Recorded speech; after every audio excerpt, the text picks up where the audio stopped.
প্রিয় দর্শক, আমি শেফ লবি রহমান আজও চলে এসেছি সঙ্গে নিয়ে ইফাত রসই মজাদার রান্না। কেমন আছেন আপনারা? নিশ্চয়ই ভালো আছেন আর অপেক্ষায় আছেন আজকের জন্য কী রেসিপি রয়েছে। চলুন কথা বলছি আমাদের সঙ্গে যিনি রয়েছেন তার সঙ্গে, আমাদের সবার প্রিয় অভিনয় শিল্পী যিনি খুবই জনপ্রিয়, আর কেউ না, কেয়া পায়েল।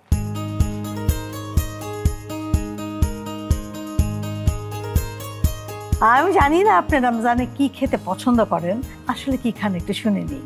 আমি আসলে খুব বেছে খাই না, যা পাই তাই খাই আসলে। আমার মা বলে এই জন্য সে খুব লাকি যে আমার মেয়ের ক্ষেত্রে কোনো বাছাবাছি নেই। বাট হ্যাঁ, ইফতারে আমি একটু যে মুড়ি মাখা এটা খুব পছন্দ করি, আলুর চপ বেগুন দিয়ে সবকিছু, কারণ এটার জন্য ওয়েট করে থাকি। কারণ ইফতারের সময় ওই মুড়ি মাখা এক্স্যাক্টলি একদম ছোট থেকে বাবাকে দেখে আসছি, সবাইকে বসায় নিয়ে বলে করে নিজে নিজে মাখায় সবাইকে একটু একটু করে দেয় কিংবা সবাই একসাথে খাই, ওইটা খুব ভালো লাগে। Thank you. আমি আপনাকে খুব কম সময় তৈরি করা যায় এমন একটা জিনিস দেবো আজকে, যেটা খুব হেলদি এবং একটু ফিউশন, ঠিক আছে? এটার নাম হচ্ছে বানানা অ্যান্ড পিচ বা পিচ অ্যান্ড বানানা স্ক্রাম্বল। ওকে, খুব অল্প উপকরণে হয়। তাহলে শুরু করি? হ্যাঁ প্লিজ। তো প্রিয় দর্শক, আপনারা আগে কখনো খেয়েছেন কিনা আমি জানি না, এটা আমার নিজস্ব রেসিপি, সেটা হচ্ছে পিচ অ্যান্ড বানানা স্ক্রাম্বল। চলুন শুরু করে দিই। আপু একটু হেল্প করবেন আমাকে প্লিজ? শিওর। এখানে আছে ওটস। ওকে, হ্যাঁ, রোলার ওটস এটা বলে। হ্যাঁ, আমি আগে ওটসটাকে নিব। নাইস। তারপর দেখেন এখানে আটা আছে। আটা, হ্যাঁ, আমি চিনি ইফাদের আটা। হ্যাঁ, ইফাদ আটা। হ্যাঁ, ইফাদ আটা দিয়ে দিলাম। তারপর লবণ আছে ওখানে। এই চিনিটাকে ব্যালেন্স করার জন্য আমরা একটুখানি লবণ দিই। হ্যাঁ, জাস্ট এই একটুকু। আমার তো লবণ ছাড়া চলেই না, আমি চিনি খেতে পারি না, কিন্তু লবণ আমার লাগে। তাই? হ্যাঁ, চিনি আপু। অনেকে বলে ভাতের সাথে লবণ খাওয়া উচিত না, ঠিক না, এটা শরীরের জন্য ক্ষতি। বা যার যেটা ভালো লাগে কি করা যাবে। কিন্তু আমার কথা হচ্ছে বাঁচবো কয়দিন, আগে একটু লবণ খেয়ে ভাতটা খেয়ে আরাম করে বাঁচা। আমরা অভিনয় মিস করবো তো, এত সুন্দর অভিনয় আমরা মিস করবো। বাটার আছে ওখানে। ওকে, আমরা খুব রাফ, এটা মানে একেবারে মিহি করব না, রাফ ভাবে এটাকে মেশাবো, হাত দিয়ে একদম চটকিয়ে গুঁড়া করবো না। আচ্ছা, রাফলি মেশাবো আর কি। ওকে, এই জন্য আমরা চামচ ব্যবহার করি। কিন্তু আমার মনে হয় যেটা যদি আমরা ভালো করে মিশাতে চাই তখন হাত দিয়ে, কিন্তু ভালো করে মিশার প্রয়োজন আমাদের প্রয়োজন নেই, রাফলি মেশাতে হবে এটা। আর আমি এখানে যে বাটারটা দিয়েছি সেটা আমাদের হয়তো এসির নিচে থেকে এটা একটুখানি শক্ত হয়েছে, বাট বাটারটা দিতে হবে সফট বাটার, তখন আরো ভালোভাবে মিশে যাবে। এক্স্যাক্টলি। আমাকে আপনি পিচটা আর কলাটা একটু দেবেন। Thank you. খুব কিউট লাগছে দেখতে। Thank you. আমার ইয়েলো কালার খুব ভালো লাগে। তাই না?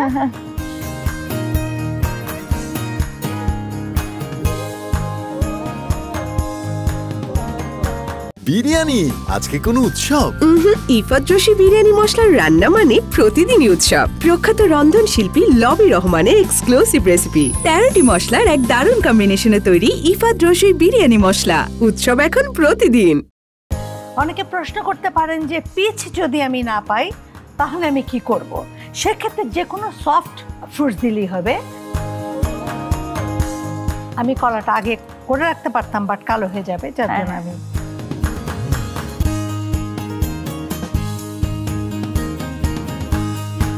আমরা কয়টা কলা দেবো এখানে? দুটো দিলেই চলবে, দুটার বেশি লাগবে না। এটা মনে হয় খুব শর্ট টাইমের মধ্যে হয়ে যাবে। হ্যাঁ, এটা আমি ওভেনে দিব, আর ওভেনটাকে আমি 180 ডিগ্রিতে আমি প্রিহিট করে রাখি হাফ অ্যান আওয়ার। মেয়েদের সাথে রান্নার বিষয়টা আসলে একটা অন্যরকম ভালো লাগা কাজ করে আমার মনে হয়। মেয়েরা আসলে রান্নাটা খুব ভালোবেসে করে। আসলে তাই, রান্না মানেই মেয়ে, মেয়ে মানেই রান্না আমার মনে হয়। কিন্তু আপু বড় বড় শেফরা কিন্তু সব ছেলে। এইটা আমার মাথায় আসছে না। আমাকে যে ফয়েল কাপগুলো আছে আমাকে দিয়ে দেন। হ্যাঁ, এখানে 3টা কাপ আছে। এরকম ফয়েল কাপ পাওয়াই যায়, এটা ভয়ের কিছু নেই। আমার এটা যদিও বাইরের, বাট এখানে পাওয়া যায়, কোনো সমস্যা নেই। এই ফয়েলে আমরা এখন যেটা করব, 2 চামচ করে দিলাম। এখন আমি যেটা করব, এখানে আমি ফ্রুটসগুলো দিব। আচ্ছা, তারপর আমরা কি এটাকে ওভেন করবো? হ্যাঁ হ্যাঁ, আচ্ছা, খুবই ইন্টারেস্টিং। হ্যাঁ,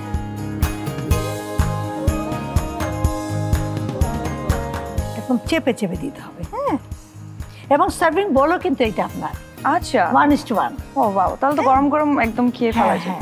না, এটা গরম না আপু, এটা ঠান্ডাই খেতে হবে, উপরে আইসক্রিম দিয়ে সার্ভ করতে হবে। ও ওকে, ইটস আরো ইন্টারেস্টিং। হ্যাঁ, আরো ইন্টারেস্টিং। সবাই আমরা জানি, তারপর অনেকে জানি না, অনেকে জানতে ইচ্ছা করে আপনার শুরুটা কিভাবে হলো? আমার শুরুটা যে খুব আগে এরকম কিছু না, আমার ইন্ডাস্ট্রির বয়স খুব অল্প সময়ের। আমি যখন স্টুডেন্ট, আমাদের কলেজে আমি একটা বিজ্ঞাপন করেছিলাম। আচ্ছা আচ্ছা। তো তখন হচ্ছে আমার ইন্ডাস্ট্রিতে আসা, ওই আমার কলেজের বিজ্ঞাপন দিয়ে। তো ওনারা যে টিমরা কাজ করেছিল, তারা অফিসিয়ালি কাজ করতো আমাদের ইন্ডাস্ট্রিতে, তারা প্রফেশনাল মেকার ছিল। আচ্ছা। সো তখন হচ্ছে আমার তারা অফার দেয় এবং আমার বিজ্ঞাপন শুরু হয়। তো শুরুটা হচ্ছে বিজ্ঞাপন দিয়ে। তো ওইভাবে আসলে আমি একটু সবসময় এই জিনিসগুলোর প্রতি আমার নিজস্ব একটা ভালো লাগা কাজ করতো, সেই কারণেই আসলে সবকিছুর সাথে ইনভলভড হয়ে যাওয়া আস্তে আস্তে। আমাদের 3টা আমরা করে ফেলেছি, এখন আমাকে প্রিহিট ওভেনে এটা দিয়ে দিতে হবে 15 to 20 মিনিটস। ঠিক আছে, আমি দিয়ে দিচ্ছি।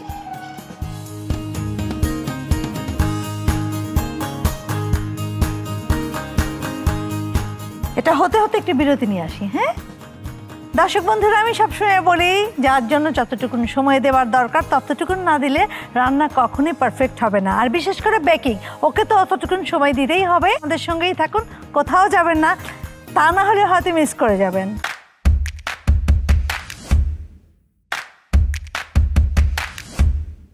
সঙ্গে থাকার জন্য অনেক অনেক ধন্যবাদ। রেসিপিটি কি ছিল মনে আছে তো?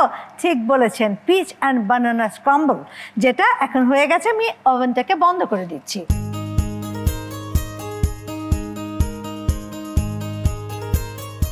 অনেক সুন্দর ফ্লেভার, তাই তো? না, আমিও পাচ্ছি। হ্যাঁ,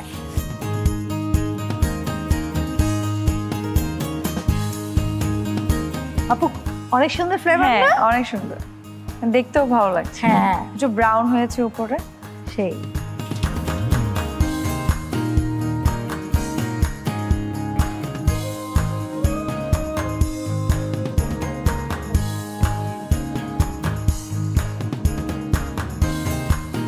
এখন আমরা আপু এটাকে, আমি সময় স্বল্পতার জন্য এখন আমি দিয়ে দিচ্ছি আইসক্রিম। এটা আইসক্রিম দিয়ে সার্ভ করতে হবে। আইসক্রিমটা তখনই দিতে হবে যখন এটা ঠান্ডা হবে, না হলে তো মেল্ট হয়ে যাবে। মেল্ট একটু ভালো লাগে, আমি ওটাই দিচ্ছি। প্রখ্যাত রন্ধনশিল্পী লবি রহমানের এক্সক্লুসিভ রেসিপিতে তৈরি নতুন ইফাত রসুই চটপটি মশলা। জায়ফল, দারুচিনি, লবঙ্গ সহ 8টি মশলার এক দারুণ কম্বিনেশনে তৈরি শুধুমাত্র আপনারই জন্য ইফাত রসুই চটপটি মশলা। ট্রাই করেছেন কি? এখানে যে কোনো আইসক্রিম দিতে পারেন, আপনি চকলেট দিতে পারেন, আপনার ইচ্ছা। আমার চকলেট ফ্লেভারের আইসক্রিমগুলো খুব ভালো লাগে। হ্যাঁ, ওটাও দিতে পারেন। এটা কি ভ্যানিলা দিচ্ছেন? হ্যাঁ, আমি ভ্যানিলা দিচ্ছি। এটা মেল্ট হয়ে যাবে যেহেতু আমি সাথে সাথে দিচ্ছি।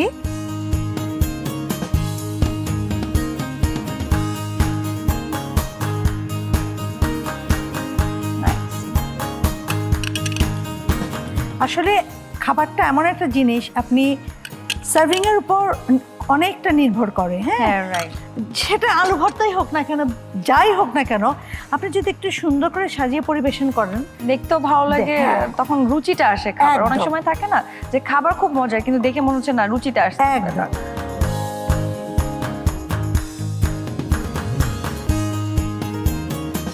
বাহ, খুব সুন্দর করে আপনি পরিবেশন করলেন। থ্যাংক ইউ আপু, আপনার জন্য তৈরি হয়ে গেল peach and banana scramble. Try করে দেখতে পারেন। হ্যাঁ please, thank you so much. Wow, খুবই মানে সুন্দর করে সাজিয়েছেন এবং দেখতে খুব ভালো লাগে। আপু কেমন লেগেছে আমি বলতে পারবো না, আমি আপনার জন্য ট্রাই করেছি আমার নিজস্ব রেসিপি। খুবই সহজ, আপনি তো দেখলেন। আপনি যদি ইফতারে ট্রাই করেন আমার ভালো লাগে। হ্যাঁ, অবশ্যই আমি ইফতারে ট্রাই করব এবং আমি নিজ হাতে ট্রাই করব, কারণ দেখতে খুব ভালো লাগছে এবং স্মেলটা খুব nice. Thank you, thank you, thank you. দর্শক, কি আপুর তো ভালো লেগেছে, আপনারা কিছু বলেন, নিশ্চয়ই আপনাদের ভালো লেগেছে। এরকম সুন্দর সুন্দর রেসিপি তো আমরা আপনাদেরকে প্রতিনিয়ত দিয়ে থাকি। বাসায় কি ট্রাই করা হয়? টেবিলটা কি সাজানো হয়? তা না হলে তো আমাদের সার্থকতা থাকলো না, তাই না? এরকম সুন্দর সুন্দর রেসিপি নিয়ে আবারও হাজির হব।